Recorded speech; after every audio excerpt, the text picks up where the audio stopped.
Saint-Esprit, tu es venu, Jésus le Messie, Jésus le Messie, Jésus le Messie, tu es venu, Jésus mon roi,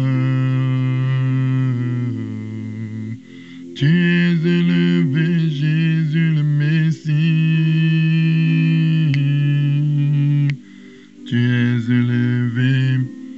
Bonjour bien-aimés, bienvenue dans l'émission Le pain vivant quotidien.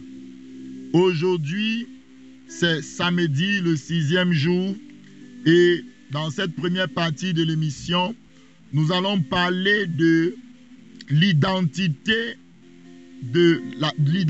du chrétien.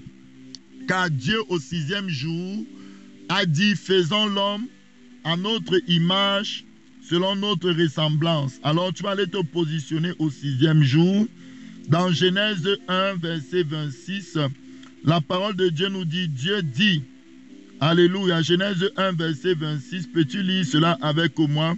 Dieu dit, faisons l'homme à notre image, selon notre ressemblance, et qu'il domine sur les poissons de la mer, sur les oiseaux du ciel, et sur le bétail, sur toute la terre, et sur tous les reptiles qui rampent.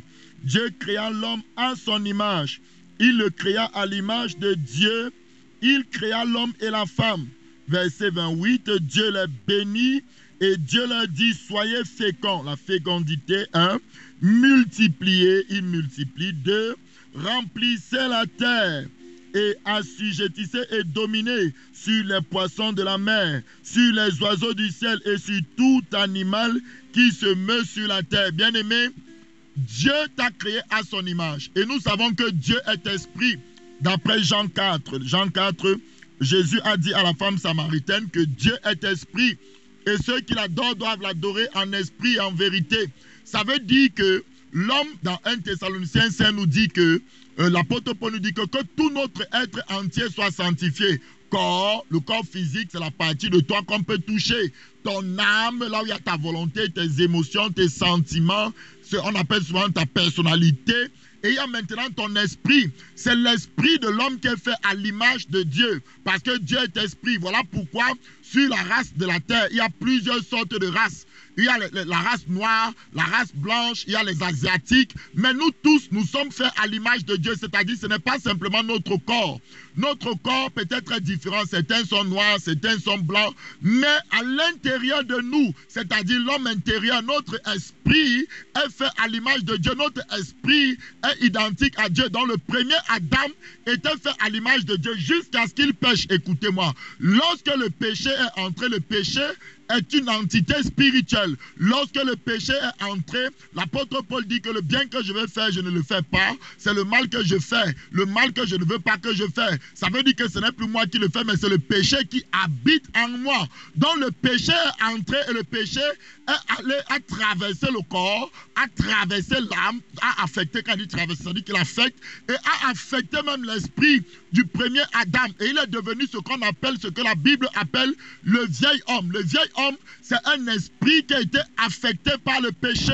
Voilà pourquoi Jésus est revenu, parce que à cause de cela, le péché qui est entré dans l'esprit de l'homme, l'homme est devenu une vieille créature. Celui que Dieu avait créé pour qu'il domine, parce que si tu es fait à l'image de Dieu, tu vas dominer puisque Dieu domine. Dieu s'appelle le très haut. Il n'y a rien qui soit au-dessus de lui. Donc quand tu le ressembles, quand tu as son image, tu domines simplement. Tu manifestes simplement ce que tu es, à l'image de Dieu. Mais puisque le péché a affecté justement cette image, l'homme a donc perdu. L'homme a perdu cette image, l'homme a perdu cette caractéristique. Ça fait qu'aujourd'hui, les hommes sont dominés par la maladie.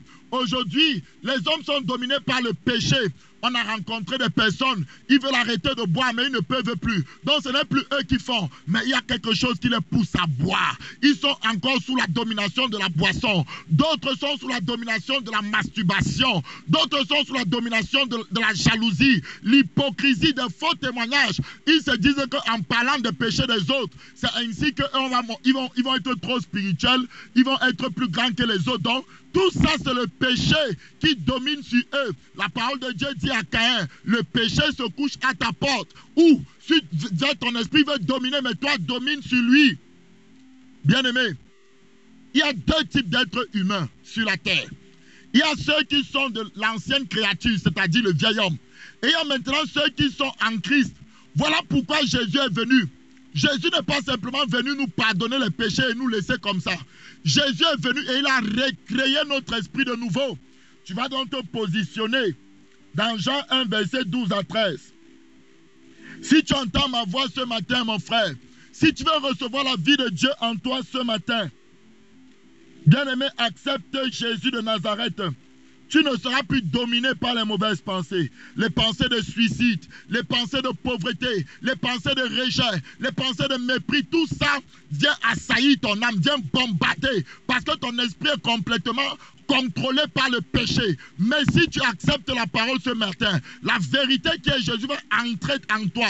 De même que le péché allait jusque dans ton esprit, la parole de vie va entrer jusque dans ton esprit. Car la Bible dit, celui qui s'attache au Seigneur a un seul esprit avec lui. Je vais lire un dernier passage, Jean 1, verset 12. Mais à tous ceux qui l'ont reçu, à ceux qui croient en son nom, elle a donné le pouvoir, la parole de Dieu, Jésus-Christ, a donné le pouvoir de devenir enfants de Dieu, lesquels ne sont nés non du sang, ni de la volonté de la chair, ni de la volonté de l'homme, mais de Dieu. Qu'est-ce que ça nous montre ici? Que la parole de Dieu est entrée jusque dans ton esprit. La parole de Dieu, de même que le péché est entré. Quand tu acceptes Jésus, quand tu reconnais tes péchés, tu te convertis, le Jésus entre il traverse ton corps, il traverse ton âme et il va dans ton esprit, il le régénère. Dernier passage biblique, on va lire 1 Pierre 1, verset 23. Donc il y a deux types d'hommes sur terre aujourd'hui. Il y a ceux qui sont à l'image de Dieu, encore, qui ont accepté Jésus, mais il y a ceux qui ont été déchus de leur position et qui ne peuvent pas dominer. Voilà pourquoi vous voyez des catastrophes dans le monde entier. Va te positionner dans 1 Pierre 1, verset 23. Et demain, et je vais m'arrêter là, on continuera cela samedi prochain pour l'identité chrétienne. Alors, 1 Pierre 1, verset 23 nous dit ceci. Puisque vous avez été régénérés, non pas une semence corruptible, mais par une semence incorruptible, par la parole vivante et permanente de Dieu. Voilà pourquoi l'apôtre Paul dit que nous sommes une nouvelle créature. Les choses anciennes sont passées. Ça dit que la parole de vie, cette semence incorruptible a traversé ton corps, a traversé ton âme, est allée se loger dans ton esprit, a régénéré, c'est ça la régénération, a régénéré ton esprit. Ton esprit est né de nouveau et tu es une nouvelle créature qui a reçu ce pouvoir, tu as reçu cette domination. Maintenant, la maladie ne peut plus dominer sur toi. Maintenant, le péché ne peut plus dominer sur toi. Pourvu que tu aies conscience de ce qui s'est passé à l'intérieur de toi. Bien-aimé, on va s'arrêter ici pour la première partie de cette émission et on va passer à la seconde partie après une petite pause de quelques secondes au nom de Jésus.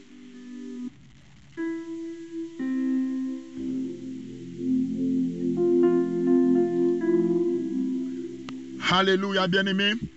Alors nous continuons notre enseignement. Nous sommes en train d'enseigner sur le baptême d'eau. Et nous continuons notre enseignement sur le baptême d'eau. Hier, nous avons vu que le baptême est un engagement d'une bonne conscience à servir le Seigneur. Et non la purification des péchés, et non la purification du corps. Donc, je vais encore me positionner là-bas. C'était dans 1 Pierre 3. 1 Pierre 3, verset 21 à 22. C'est l'histoire de Noé qui est pris ici. Écoutez ce que dit l'apôtre Pierre. Cette eau, en parlant de l'histoire de Noé, était une figure du baptême, qui n'est pas la purification des souillures du corps, mais l'engagement d'une bonne conscience envers Dieu, et qui maintenant vous sauve, vous aussi, par la résurrection de Jésus-Christ. Alléluia. Donc, j'ai dit hier que je vais expliquer aujourd'hui ce que ça veut dire l'engagement d'une bonne conscience. Dans les églises, on a compris que la bonne conscience, c'est quelqu'un qui est mature, c'est quelqu'un qui n'est pas un enfant, c'est-à-dire peut-être on peut dire entre 0 et 18 ans. Donc, il faut qu'il soit conscient que de ce qu'il fait. Il ne faut pas qu'il suive ses parents, il ne faut pas qu'il soit bébé, il ne faut pas... Ok, ça, c'est pas mauvais, c'est bon. Mais ce n'est pas en réalité vraiment ce que le texte veut dire ici. Je ne suis pas en train de dire que les bébés doivent se baptiser, non. Quand tu te baptises, tu dois te baptiser quand c'est un engagement que tu dois prendre en tout état de cause. Tu dois comprendre ce que tu fais. Donc, il faut que tu sois adulte, il faut que tu sois en mesure de comprendre ce que tu es en train de faire. Donc, pour ça, il n'y a pas de problème. Mais la bonne conscience dont on parle ici, il faut bien comprendre. Pour comprendre cela, écoutez-moi. Vous allez voir, quand Dieu vient voir Abraham et traite alliance avec lui, le signe de l'alliance qu'il donne à Abraham, c'est la circoncision. Tout mâle qui naît dans la maison d'Abraham doit être circoncis le 8e jour. Dieu n'avait jamais dit que bon, vous allez baptiser à un certain moment les mâles, quand ils vont grandir, prenez-les, trempez-les dans l'eau. Non. Pourquoi? Pourquoi Dieu n'a pas parlé du baptême dans l'Ancien Testament? Parce que aucune personne dans l'Ancien Testament ne pouvait avoir une bonne conscience. Écoutez-moi, je vous en supplie. Parce que dans l'Ancienne Alliance, on avait mis sur place pour pardonner les péchés. Quand tu péchais, tu devais aller sacrifier un animal devant le sacrificateur et le sang de l'animal devait faire l'expiation. Mais ça couvrait seulement les péchés, ça ne m'ôtait pas, ça ne détruisait pas le péché. Donc, il fallait refaire le même sacrifice à chaque fois que tu pêches. Et il y avait même un sacrifice annuel qui était mis en place pour pardonner les péchés de tout le peuple d'Israël. Est-ce que vous m'écoutez ce matin? Donc, dans l'Ancienne Alliance, vous ne verrez nulle part le baptême d'eau qui a été institué par l'Éternel parce que personne de l'Ancienne Alliance ne pouvait avoir une bonne conscience. Ni Moïse, ni Josué, ni David n'ont été baptisés étant trempés dans l'eau parce que Dieu n'avait pas donné cette ordonnance-là parce que personne, bien qu'ils aimaient Dieu, mais personne d'entre eux ne pouvait avoir une bonne conscience. Pour comprendre bien ce que ça veut dire une bonne conscience, tu vas aller te positionner dans Hébreux 10 à partir du verset 1 à 8. C'est très important de comprendre la bonne conscience qu'il faut avoir. C'est un engagement de ce genre de conscience, de la bonne conscience. Parlons dans Hébreux 10.